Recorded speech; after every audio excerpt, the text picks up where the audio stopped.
सास लाई शहर की बहू। गुटकेपुर गांव में शकुंतला अपने बेटे रितेश के साथ रहती थी। रितेश की अब शादी की उम्र हो चुकी थी। शकुंतला उसके लिए लड़की ढूंढने की तैयारी शुरू कर रही थी, लेकिन शकुंतला की ख्वाहिश थोड़ी ज्यादा थी। रितेश बेटा, मैंने सोच लिया है, मैं तो तेरे लिए शहर की बहू लाऊंगी। लेकिन माँ, ये सब। बेटा तू चिंता मत कर, बस तू मंडप पे बैठने की तैयारी कर। बहुत इतराती है ना सब आसपास की गांव की औरतें कि मेरी बहू तो ऐसी है वैसी है। मैं दिखाऊंगी, अब देखना मैं अपनी इज्जत बढ़ाने के लिए कैसे लाती हूँ शहर की बहू। ठीक है माँ, आप शहर के बहू लाओगे कहाँ से? अरे कविता है ना, मेरी बचपन की सहेली, यहीं पर रहती थी इसी गांव में। लेकिन जब वह 20 बरस की हो गई तब उसके पिताजी को बड़ी नौकरी का बुलावा आया और वह शहर चली गई। उसी की बेटी है मानवी, उसी के साथ तेरा ब्याह होगा। मैंने तो बात भी कर ली है और कल शगुन भी भेजूंगी। बचपन की सहेलियां शकुंतला और कविता एक दूसरे से मिलती हैं और दोनों आपसी सहमति से रितेश और मानवी का रिश्ता पक्का कर देते हैं और चंद दिनों में रस्मों रिवाजों से उन दोनों की शादी भी हो जाती है। शादी की बात मुंह दिखाई के दिन गांव की सारी आस पड़ोसन की औरतें शकुंतला के घर इकट्ठा हो जाती हैं। चल बहू, अपना ये मुंह घूंघट से छुपा ले। छुपाऊं? लेकिन क्यों? मीन विन छोड़ बेटा, तू वैसा कर जैसा मैं कहती हूँ। अरे जब तू चेहरा नहीं छुपाएगी तो कैसे करेंगे मुंह दिखाई रस्म हैं? शकुंतला मानवी के साथ सभी के सामने आती है। सभी मानवी का चेहरा देखते हैं तो सारे आश्चर्यचकित हो जाते हैं। किसी की नजर ना लगे। अरे वाह वाह, कहाँ से ये बहू लाई हो शकुंतला बहन, एकदम कोहिनूर के जैसे। हाय, नजर ना लगे इस कोमल से चेहरे को। वाकई में तू बड़ी भाग्यशाली है शकुंतला, जो तेरे घर में एक शहर की बहू आई है। वही तो, रूप रंग चाल चलन कितना सुंदर है मानवी बहू का। पढ़ी लिखी भी है और इतना होनहार भी है। मैंने तुम सबसे कहा था ना कि मेरी बहू लाखों में एक होगी। मैं अपने वादे की पक्की हूँ। मानवी के आने से घर वालों की नजर में शकुंतला की और भी ज्यादा इज्जत बढ़ जाती है। रोज कई लोग उसकी तारीफ करते और बधाइयाँ देते, लेकिन शहर की बहू घर में आने से जो परेशानियाँ पैदा होने लगती है, अब शकुंतला और रितेश को उसकी सामना करना पड़ती है। मम्मी जी, ये क्या है यार? क्या है यार मतलब? मैं क्या तेरी यार हूँ? हैं? तमीज उमीज कुछ सिखाई नहीं क्या कविता ने? आई डोंट नो, मॉम को ही फोन करके पूछ लो ना। आई डोंट नो थिंक कि मुझे कोई तमीज नाम का सब्जेक्ट था। उफ़ो। अरे तमीज मतलब मैनर्स, वैल्यू।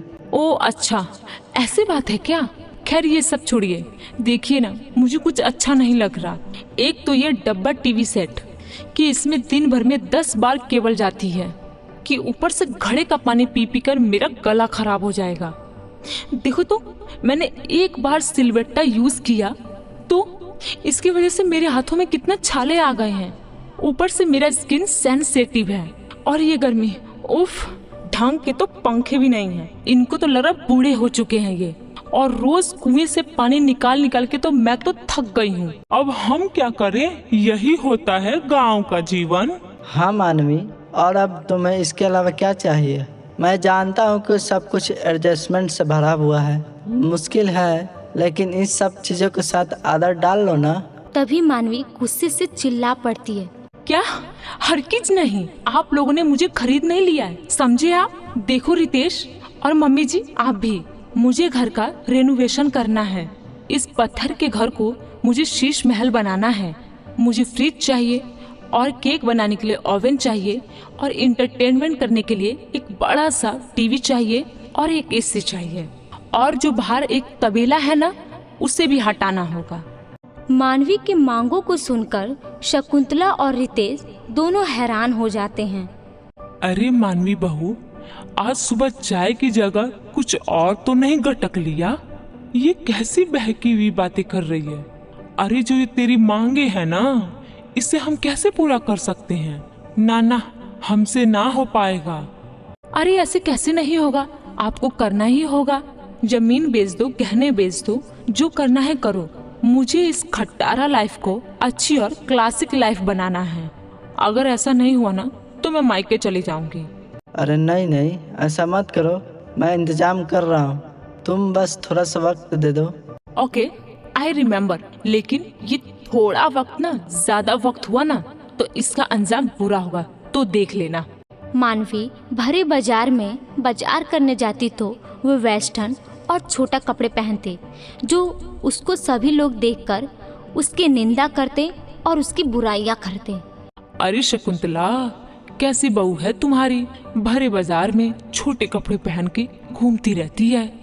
तुम्हारी नाक काटने का पूरा बंदोबस्त कर रखा है तुम्हारी शहर की लाई बहू ने। हमें तो लगा शहर की बहू है, होनहार एकदम हटके होगी, लेकिन ये तो तुम्हारी इज्जत की नैया पार करने में तुली है।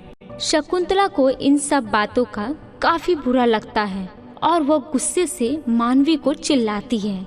मानवी बहू, तुम्हारी अकल क्या घास चरने गई है? अरे माना कि शहर की लड़की हो, लेकिन थोड़ा तो इज्जत रखती मेरा और अपने पति का। आपने तो बड़ा मान सम्मान किया है मेरे मांगों का। रितेश, क्या हुआ? तुम्हारा इंतजाम हुआ कि नहीं अब तक? कि लगता है कि 7 जन्म के बाद ही होगा। ब्लडी इडियट पीपल, गांव में ही धस के रह जाएंगे। गांव के लोग ना गांव में ही धस के रह जाएंगे। और रही मेरे छोटे कपड़े पहनने की, तो गलती गांव वालों के नजरिए में है, मुझ में नहीं। मेरा जो मन करेगा, जैसा करेगा मैं वैसा ही करूंगी।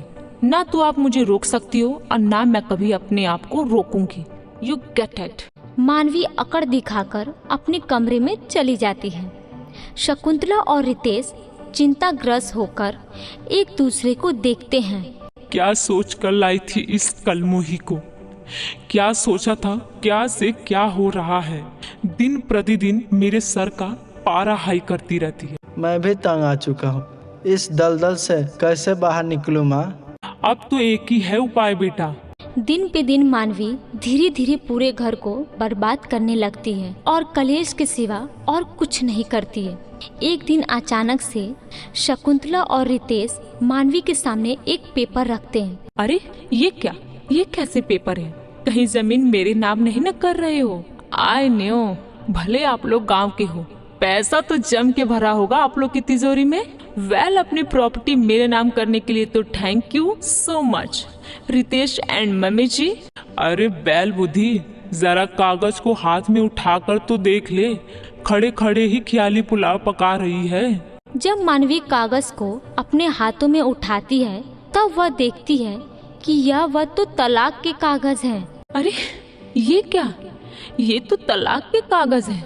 रितेश, क्या तुम मुझे तलाक दे रहे हो? हाँ मानवी, मुझे तुम्हारे साथ और नहीं रहना। तुम माँ की सहेली की बेटी थी। अरे जरा तो मान मर्यादा का पालन कर लेती, शहरी अंदाज में गांव की दुनिया को अपना बसेरा बना लेती। नहीं, तुमने वैसा नहीं किया। उल्टा तुम तो हमारे जमीन के पीछे और स्टैंडर्ड ऑफ लिविंग के बलबूते हमें ब्लैकमेल करने लगी। पता नहीं क्या हो गया था मेरे दिमाग को, जो मैंने तुम्हें अपनी बहू बनाने को सोचा, लेकिन नहीं, आज तुमने मुझे सीख दे ही दी। चाहे वो गांव की हो या शहर की, जो लड़की अपने से बड़ों को प्यार और इज्जत देती है, वही बहू सर्वगुण संपन्न होती है। व्हाटएवर। अच्छा है, मुझे भी बोर हो रहा था यहाँ पर। अब तो मैं डायरेक्टली NRI से शादी करूंगी। लाओ पेपर लाओ। मानवी साइन कर देती है और इस प्रकार सास को अपने गलत सोच का एहसास हो जाता है और आगे जाकर रितेश की शादी एक गांव की सुशील लड़की से शादी होती है और वह अपना सुखी संसार गुजारने लगते हैं।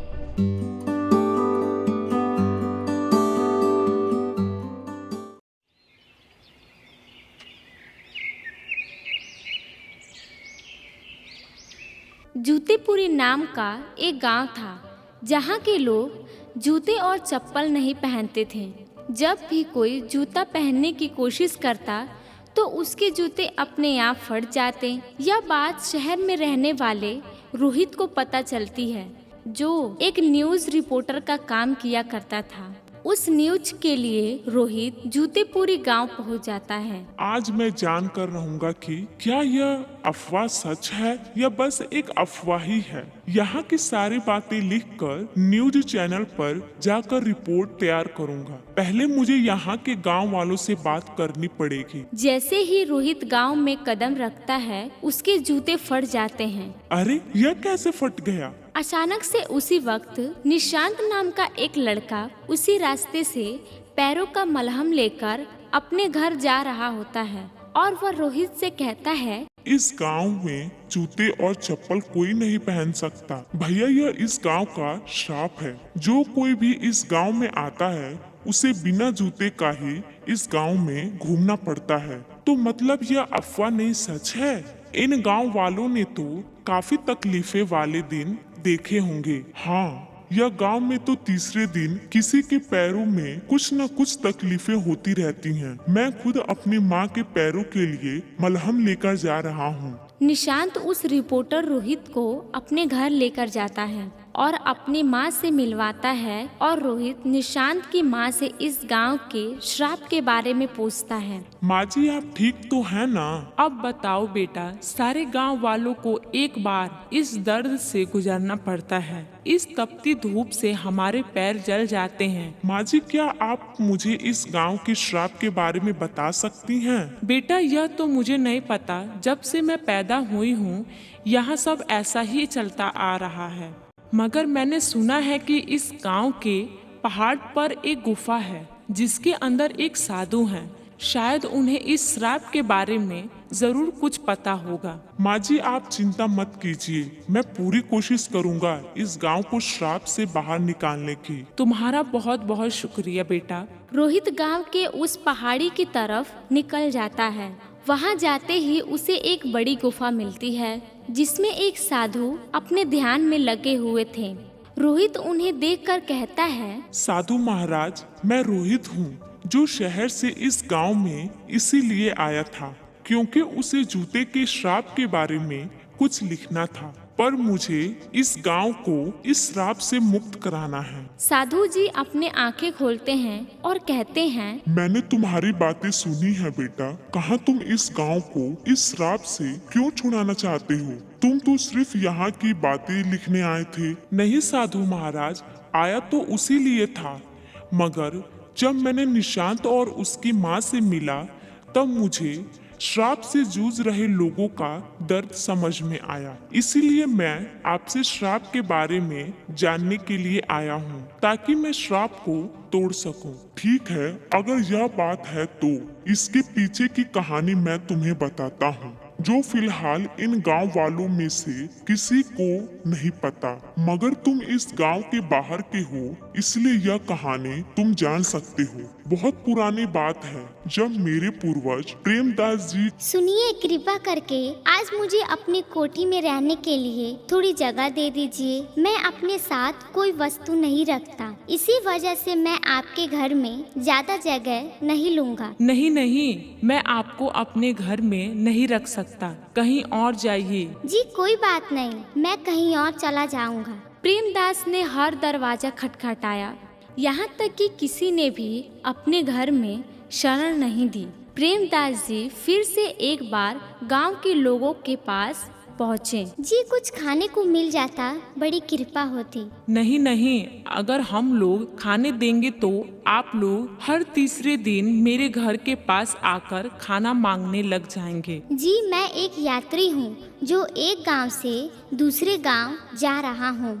मैं बस थोड़ी देर के लिए ही इस गांव में हूँ, इसीलिए मैं आपसे खाना मांग रहा था। कहा ना मैंने कि खाना नहीं मिलेगा, पता नहीं कहाँ से चले आते हैं। प्रेमदास जी हर घर से खाना मांगते रहे, मगर किसी ने भी भोजन तक नहीं दिया। चलने के कारण उनके चप्पल पूरी तरह घिस चुके थे। मुझे विश्वास नहीं होता इस दुनिया में इतने बड़े और अच्छे लोग रहते हैं, मगर मैंने इस गांव में एक इंसान नहीं देखा जिसके अंदर इंसानियत हो।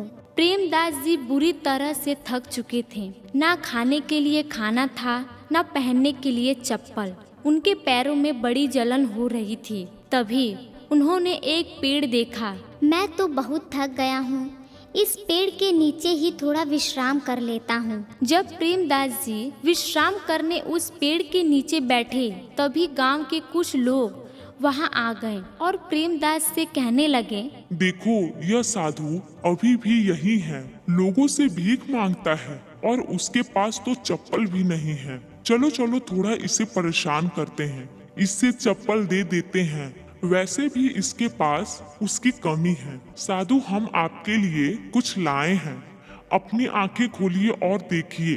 प्रेमदास जी जब नींद से उठते हैं तो देखते हैं कि वहाँ पर दो अलग अलग जोड़ी चप्पल उनके पास पड़ी होती है। यह लीजिए चप्पल, यह आपके पैरों के लिए एकदम ठीक रहेगा और हमारे गांव वालों का मनोरंजन भी हो जाएगा। तुम लोग मदद नहीं करते, वो अपने आप में ही एक गलत बात है, मगर एक साधु को इस तरह परेशान कर रहे हो। क्या तुम लोगों को ईश्वर से डर नहीं लगता? जाओ, तुम सबको मैं श्राप देता हूँ। जिस तरह मेरे पैर बिना चप्पल के रह गए, उसी तरह तुम्हारे पैर भी हमेशा बिना चप्पल के रहेंगे। हमें माफ कर दीजिए, हमसे बहुत बड़ी गलती हो गई। हमें ऐसा नहीं करना चाहिए था। यही कारण है इस गांव के श्राप का। साधु जी मुझे बताइए कि हम इस श्राप को कैसे तोड़ सकते हैं। गांव वालों को मिलकर 3 सोने के जूते बनाने होंगे और इस पहाड़ की चोटी पर जाकर उन्हें रखना होगा और इस गांव के 3 साधुओं को प्रधान के हाथों से सोने के चप्पल बनाकर देने होंगे। तब जाकर यह श्राप खत्म होगा और इस गांव में फिर जूतों की बारिश होगी। जी मैं अभी जाकर गांव वालों और प्रधान से मिलता हूं और उन्हें यह बात बताता हूं। रोहित पहाड़ से नीचे उतरकर प्रधान के घर पहुंचता है। प्रधान जी आपसे मिलकर मुझे बहुत खुशी हुई। शुक्रिया। मैं एक रिपोर्टर हूं, मुझे गांव के इस जूते के श्राप के बारे में आपसे बात करनी थी। अच्छा, कहिए क्या कहना था। रोहित प्रधान को सारी बात बताता है जो उसने साधु से सुनी थी। तो यह बात है, मगर इस जूते के श्राप को इस गांव से निकालना है। तो हमें 3 साधुओं को सोने के चप्पल बनाकर उन्हें देने होंगे और 3 सोने के जूते बनाकर पहाड़ की चोटी पर जाकर रखना होगा।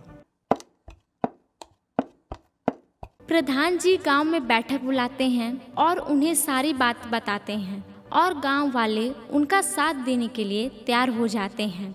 मगर उनके ही बीच एक पाड़ू नाम का व्यक्ति था।